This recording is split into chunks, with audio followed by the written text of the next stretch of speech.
नमस्कार, स्वागत है आप सबका दिन भर के तमाम बड़ी और अहम खबरों के साथ मैं हूं कवींद्र। शुरुआत हेडलाइन से। दक्षिण कश्मीर में आतंकियों के खिलाफ बड़ा अभियान, घर घर तलाशी में जुटे 4000 जवान, सेना प्रमुख की पाकिस्तान को चेतावनी।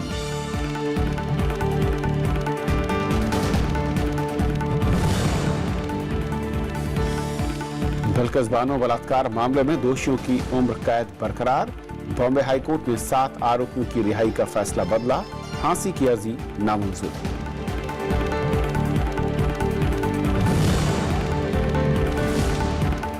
जस्टिस कर्णन का मेडिकल जांच से इनकार, कहा दिमागी तौर पर पूरी तरह स्वस्थ, परिवार से सहमति को बताया जरूरी।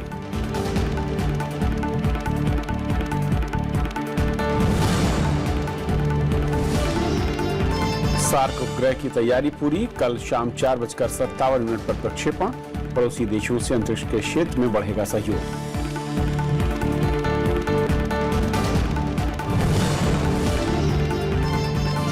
डूबे कर्ज की समस्या हल करने की तैयारी, सरकार को बैंकिंग कानून में बदलाव से उम्मीद।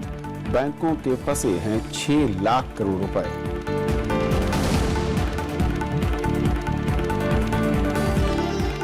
और आइए देखते हैं पहली खबर।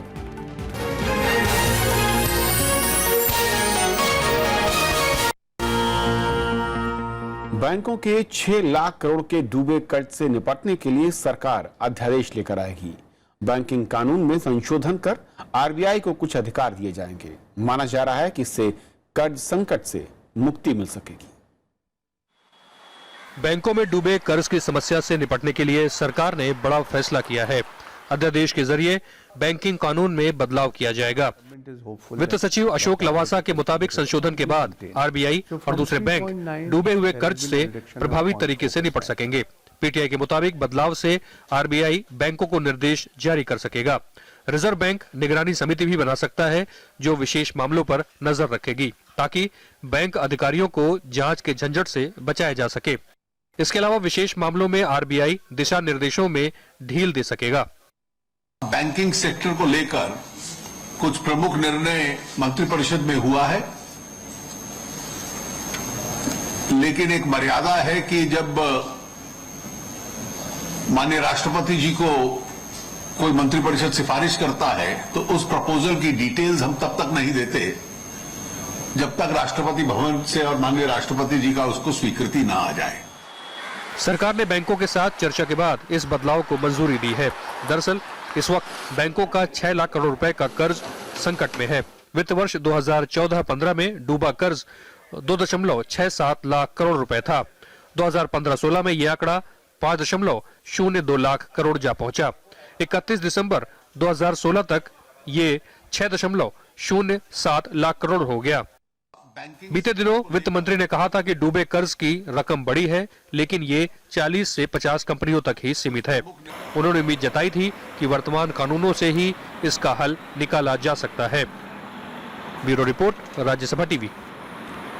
इस पर और बातचीत करने के लिए हमारे साथ खास मेहमान शुभमय भट्टाचार्य हैं, सलाहकार संपादक बिजनेस स्टैंडर्ड से। शुभमय, स्वागत है आपका। शुभमय, एक लंबा मैं कहूँ ये मर्ज है बैंकिंग सेक्टर में एनपीए को लेकर। ये जो नई दवा सरकार ला रही है, ये कितनी कारगर, कितनी उम्मीद इससे आप करते हैं? हर बार आप देखेंगे गोविंद कि ये आपने जो कहा कि लंबा और इसके लंबे दौरे से चल रहे हैं, बिल्कुल सही है। और इसीलिए कई सारे इसके ऊपर एफर्ट्स किए गए हैं। प्रॉब्लम है कि इन सारे एफर्ट्स में जो कभी सबसे बड़ा जो चीज मिसिंग है वो है पॉलिटिकल विल, यानी कि पॉलिटिकल बैकिंग। आपने अभी शुरुआत में ही आपने जो नंबर का जिक्र किया 6.5 लाख करोड़ का एनपीए, और अगर हम उसके साथ अगर स्ट्रेस्ड एसेट्स वगैरह उसको अगर हम ऐड करें तो ये करीब 12-13 लाख तक पहुंच जाता है। बहुत बड़ा परसेंटेज है। इवन जस्ट एज एनपीए के हिसाब से अगर देखा जाए तो वो as part of the banking assets करीब 9.55% ऑफ द बैंकिंग एसेट्स हैं। 9.55। तो ये बहुत बड़ा आइटम है। और ये अगर देखें 2012 से जब इसका अमाउंट था 2.2383%, वो वहां से बढ़ के आज जाके 9.55 हो गया है एज ऑन सितंबर 2016 में। तो ये बहुत बड़ा एक भीषण प्रॉब्लम भारतीय बैंकिंग व्यवस्था के लिए पिछले है। 4 साल में करीब 3 गुना। और साथ में अगर आप देखिए कि इस बड़ा ही नहीं है, अगर इनके अगेंस्ट जो जिनसे जो देनदार हैं, अगर आप उनका देखें तो उनमें से ज्यादातर कंपनी का ऐसा हालत है कि वो जो अपने पिछले 4 क्वार्टर्स में अपना इंटरेस्ट जुटाने के जैसा ही पैसा भी जुटा नहीं पाए अपने अर्निंग से। 46% ऐसे कंपनीज हैं जो कंपनीज देनदार है बैंक के, लेकिन उनके इनकम जो है वो 46 वो सिर्फ यानी जो इंटरेस्ट पे करना करने है, के लिए वो भी भी नहीं एडिक्वेट नहीं हो रहा था। तो निश्चित है कि पैसा वापस तो नहीं आएगा, वजह चाहे कुछ भी हो। तो इस सिचुएशन में ही इट्स ए क्राइसिस, और इस क्राइसिस में ही बहुत सारे स्टेप्स एक बार लिए गए। S4 स्टेप जैसे स्ट्रेस्ड एसेट स्टेबलाइजेशन स्कीम, एक CDR जो शुरू हुआ था, कॉर्पोरेट डेट रिस्ट्रक्चरिंग जब शुरू, तो इसी तरह से सारे क्रम में चल के अभी जो ऑर्डिनेंस लिया गया उसका इंपॉर्टेंस महत्व इसमें है कि एक ये सबसे पहले बैंकिंग रेगुलेटर RBI को सामने पेश करते हैं कि RBI नॉट जस्ट रेगुलेटर रहेंगे, बैंकों के इन एसेट्स को किया जाए उस बारे में ऑन द ग्राउंड डिसीजन लेंगे। ओके। तो एक रेगुलेटर के हिसाब से कि भाई हम देख रहे हैं और आपका ठीक ठाक काम चले, वैसे नहीं है, वो खुद इन्वॉल्व होंगे। तो ये बहुत बड़ी एक चीज है। दूसरी बात है कि जो जितने सारे बड़े बड़े लोन्स के जो केसेस है वो ज्यादातर ऐसे कंपनियों के जो वित्त मंत्री ने भी बताया कि 40% ऐसे देनदार हैं जिनके वजह से इन लोन का करीब 88% उन्हीं से उन्हीं कैसा है। तो इन कंपनीज में कमिटी या ग्रुप ऑफ जो भी बोला जाए बैंकर्स वगैरह बैठ के तय करेंगे कि किस तरीके से किस परसेंटेज में कंपनी के ऊपर क्या किया जाएगा, कि कंपनी के कुछ एसेट सेल किए जाएंगे, बैंक्स कितना लॉस लेंगे और आगे चल के क्या होगा, उस कंपनी के कौन से लोन्स वायबल है, कौन से स्कीम्स वायबल है, इन सब के ऊपर डिसीजन लिया जाएगा। और लेकिन इन सब के पीछे जो सबसे इंपॉर्टेंट चीज रहेगा वो है कि पॉलिटिकल विल, क्योंकि बैंक, ये सारे सरकारी बैंक है, ज्यादातर सरकारी बैंक, इन बैंक्स को अगर डिसीजन लेना है तो निश्चित ही वो जो 4C का जो रिस्क रहता है, CAG, CVC, CBI और कोर्ट, उससे कैसे इन चारों का जो खतरा रहता है और रहेगा भी, उन चारों के चलते कैसे डिसीजंस को जिसे कहते हैं रिंग फेंस किया जा सकता है, उन सब का कुल मिलाकर ये ऑर्डिनेंस उसी की तरफ में एक बड़ा कदम है।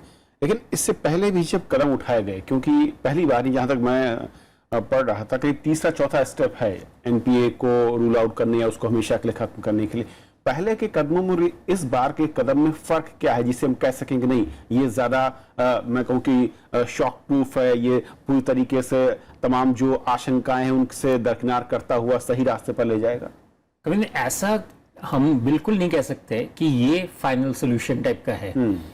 ये काफी ठोस कदम है, और ये ठोस कदम इसलिए है क्योंकि इसमें पॉलिटिकल एग्जीक्यूटिव अपना जो राजनीतिक पॉलिटिकल कैपिटल उसको लगा रहे हैं सामने कि भाई आप सामने आइए। और इसलिए आप देखेंगे कि इसमें तभी भी किसी भी सरकार को आशंका रहती है कि भाई हम अगर सामने आ जाए तो हमारे ऊपर ये टिप्पणी हो सकता है कि आपने इन कंपनी को ज्यादा बेहतर स्कीम दिया, इनको नहीं दिए, इसलिए RBI को सामने किया गया है।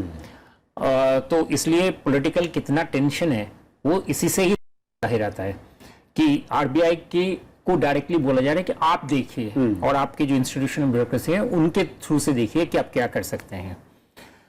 तो इसलिए तो ये एक बहुत बड़ा जिसे कहते हैं सारे स्कीम से अलग करके ये वाला स्कीम है। ज्यादा ठोस कदम है, पूरी तरह ठोस नहीं है, लेकिन आप ये कह रहे हैं पूरी तरह ठोस हम तभी कह सकेंगे जब इनके चलते अगर हम 6 महीने में 1 साल में जाके इस NPA का जो बढ़ता कार्यक्रम है उसमें अगर सब्सटैंशियल कट होने का नजर आए। तो जब तक नहीं आता है, जब तक कोई केस इनके पास सामने नहीं आता है, आप ये नहीं कह सकते हैं कि इसी केस से ही सब कुछ हल हो जाएगा या हल होने की दिशा में ये एक बहुत बड़ा कैरावन शुरू हुआ है, ये भी हम नहीं कह सकते। लेकिन वजह क्या है? क्योंकि 2012 में अगर ये 3% से कम था तो 2016 में आकर ये करीब 9% कैसे हो जाता है? ये जो रफ्तार है बढ़ने की, ये आखिर क्यों?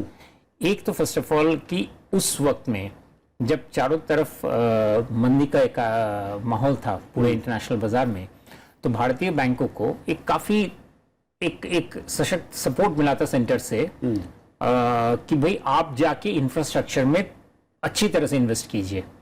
और ये सारे बैंक की जो डेट अप्रेजल क्षमता है वो काफी लिमिटेड है। क्यों है वगैरह वो हम किसी दिन और भी आलोचना कर सकते हैं, बट लिमिटेड है।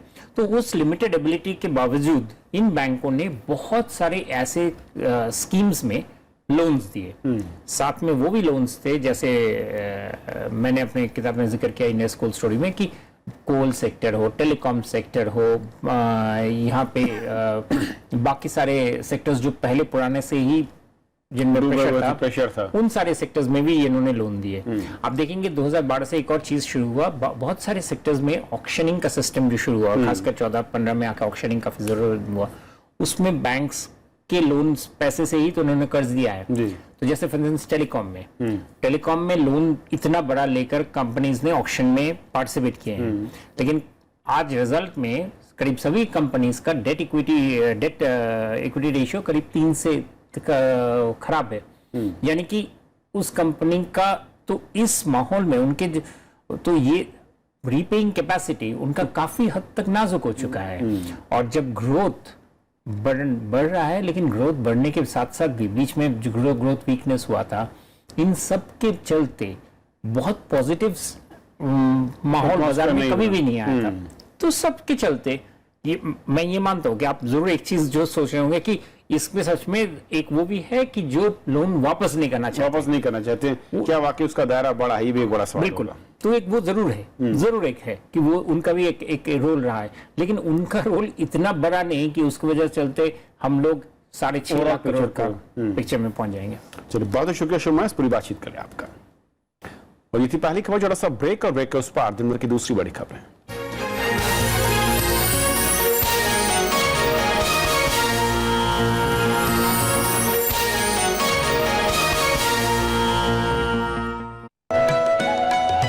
I am Bhupen Hazarika.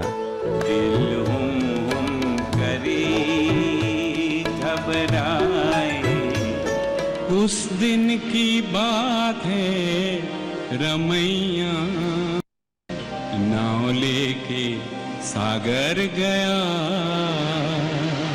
हरे हाहाकार निःशब्द सदा, ओ गंगा तुम गंगा बहती हो यूं। उनकी नजर उनका शहर में इस बार भूपेन हजारिका, सिर्फ राज्यसभा टेलीविजन पर। डोला डोला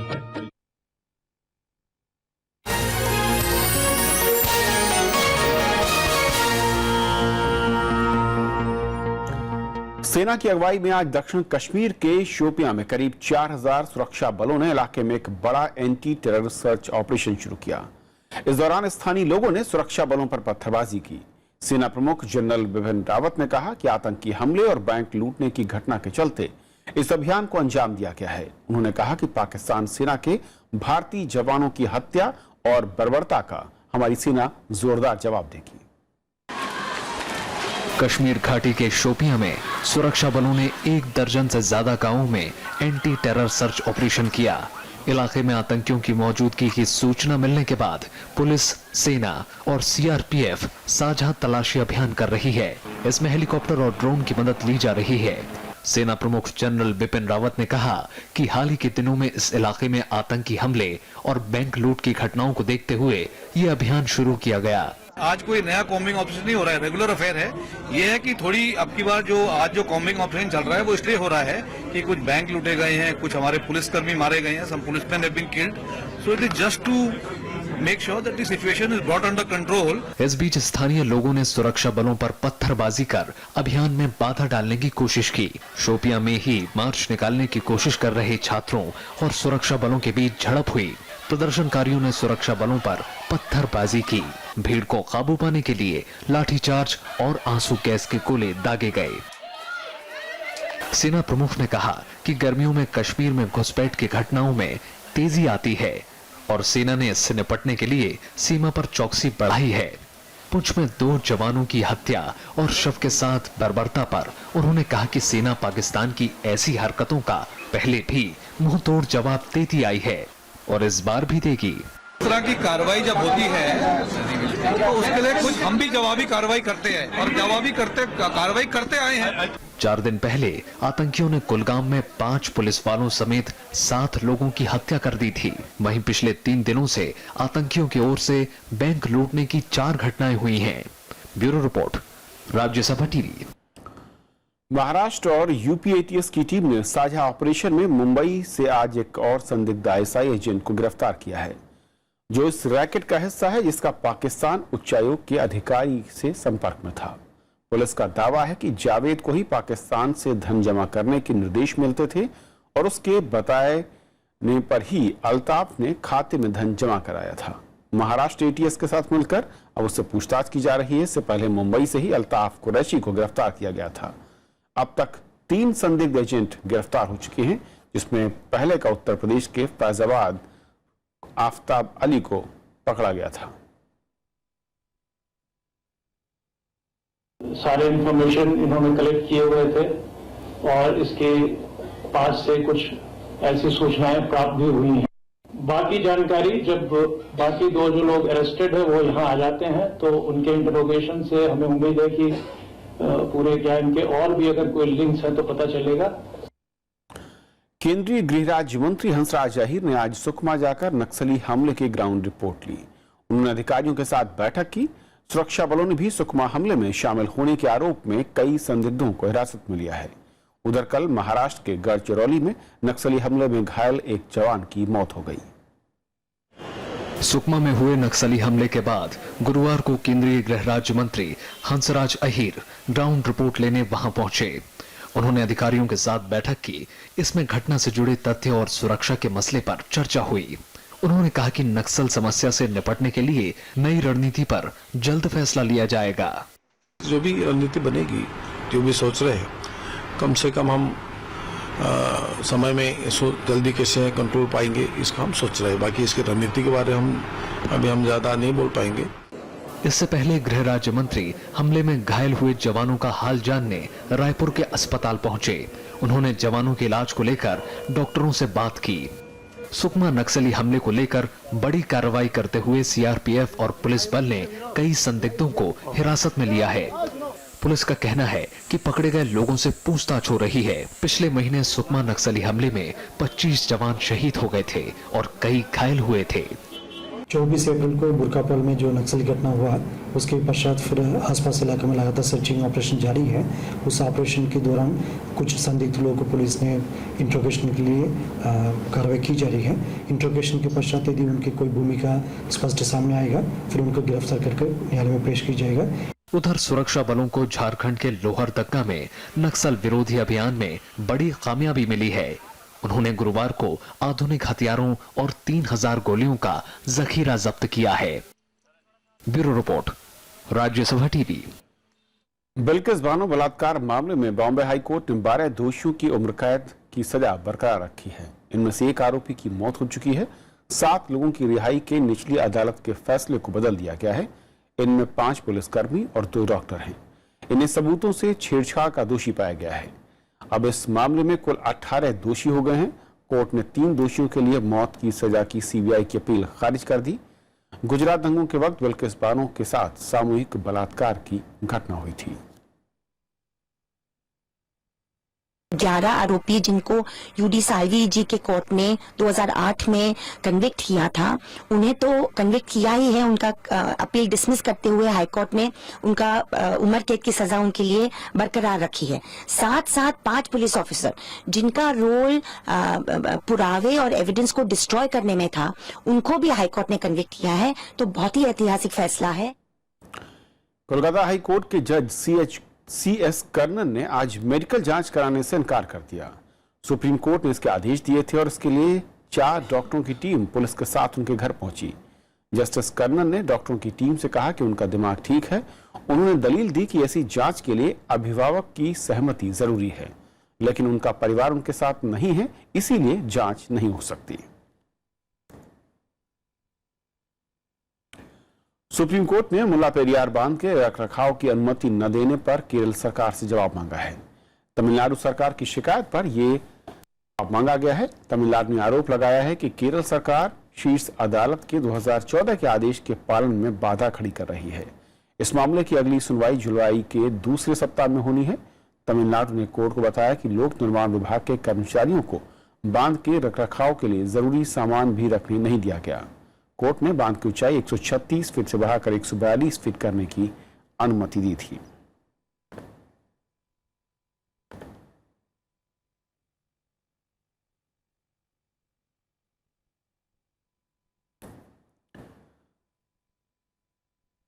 चुनाव आयोग ने ईवीएम मुद्दे पर 12 मई को एक सर्वदलीय बैठक को बुला सकता है, जिसमें विपक्षी पार्टियों की ओर से ईवीएम में गड़बड़ी के मुद्दे पर चर्चा होगी। पीटीआई ने सूत्रों के हवाले से खबर दी है कि चुनाव आयोग बैठक के जरिए पार्टियों को भरोसा दिलाना चाहता है कि ईवीएम से छेड़छाड़ मुमकिन नहीं।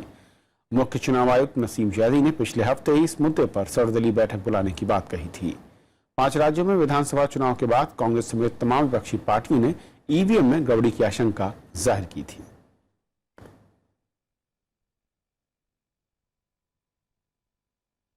देश में इंदौर सबसे साफ सुथरा शहर है। स्वच्छ सर्वेक्षण 2017 में ये बात सामने आई है। इस सूची में दूसरे नंबर पर भोपाल है। उत्तर प्रदेश का गोंडा शहर सबसे गंदा है। शहरी विकास मंत्री एम वेंकैया नायडू ने आज सर्वेक्षण के नतीजों का ऐलान किया। इनमें 434 शहर शामिल थे। शीर्ष 50 स्वच्छ शहरों में गुजरात के 12 शहर शामिल हैं। इसके बाद मध्य प्रदेश के 11 और आंध्र प्रदेश के 8 शहर।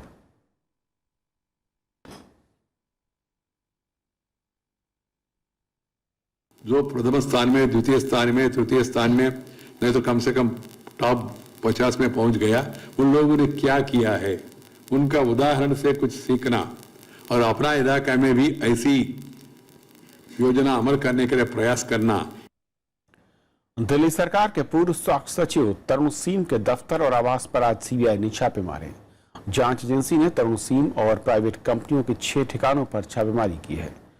तरुण को केजरीवाल सरकार ने स्वास्थ्य सचिव बनाया था और उसी दौरान उन पर आरोप लगे कि उन्होंने 3 निजी कंपनियों को फायदा पहुंचाया है। अस्पताल की सुरक्षा के लिए जिन 3 प्राइवेट कंपनियों को ठेका दिया गया, उससे करीब 10.5 करोड़ रुपए के भ्रष्टाचार के आरोप हैं। इसरो कल सार्क देशों के लिए उपग्रह प्रक्षेपित करेगा। इसे कल शाम 4:57 पर प्रक्षेपित किया जाएगा। कई क्षेत्रों में इसका फायदा सार्क देशों को मिलेगा। हालांकि इसमें पाकिस्तान शामिल नहीं है। इसरो का सार्क उपग्रह पड़ोसी देशों के साथ अंतरिक्ष के क्षेत्र में सहयोग बढ़ाने की दिशा में एक अहम कदम है। इसका नाम GSAT-9 है। इसे श्रीहरिकोटा के सतीश धवन अंतरिक्ष केंद्र से छोड़ा जाएगा। इसका फायदा पड़ोसी देशों बांग्लादेश, श्रीलंका, भूटान, नेपाल, मालदीव और अफगानिस्तान को मिलेगा। अगर हम लोग ये मिलकर ये काम करेंगे तो ये एक तरह से आपस में जो रिलेशंस हैं उनको सुधारने का भी काम करेगा, क्योंकि हम लोग एक सिंगल कंट्री से ऊपर उठकर हम लोग इसको देख रहे हैं, पूरे पर्सपेक्टिव में देख रहे हैं, जिसको हम लोग आज बोलते हैं ग्लोबल विलेज है। पूरे का पूरा विश्व जो है उसी तरह से ही होगा। सार्क सैटेलाइट का वजन 2230 किलो है। इसमें 12 क्यू बैंड के ट्रांसपॉन्डर हैं। इस पर 235 करोड़ रुपए का खर्च आया है। इससे टेलीकम्युनिकेशन, आपदा प्रबंधन, DTH, टेली एजुकेशन और टेलीमेडिसिन जैसे क्षेत्रों में सेवाएं मिलेंगी। GSLV भी एक तरह से हमारे लिए पावर हॉर्स बनता जा रहा है, क्योंकि हमें जब टेलीकम्युनिकेशन सैटेलाइट को ऑर्बिट में डालना होगा तो उसमें मार्केट भी बहुत ज़्यादा है इंटरनेशनली अगर उसको देखें। और जो हम लोगों ने क्रायोजेनिक इंजन जो इसके लिए डेवलप किया है वो हम लोगों ने खुद डेवलप किया, तो हमारी जो कॉस्ट है लॉन्चिंग की वो दूसरी कंट्रीज से कम आ रही है। प्रधानमंत्री नरेंद्र मोदी ने साल 2014 के एक सार्क सम्मेलन में इसका ऐलान किया था। इसका मकसद सार्क देशों के बीच अंतरिक्ष के क्षेत्र में सहयोग बढ़ाना है। बीते दिनों चीन सरकार के मुखपत्र ग्लोबल टाइम्स ने भी इस कदम की सराहना की थी। अखबार ने भारत और चीन के बीच अंतरिक्ष के क्षेत्र में सहयोग बढ़ाने की वकालत की थी। अरुणा ठाकुर, राज्यसभा टीवी। तो इस बुलेटिन में इतना ही। नमस्कार।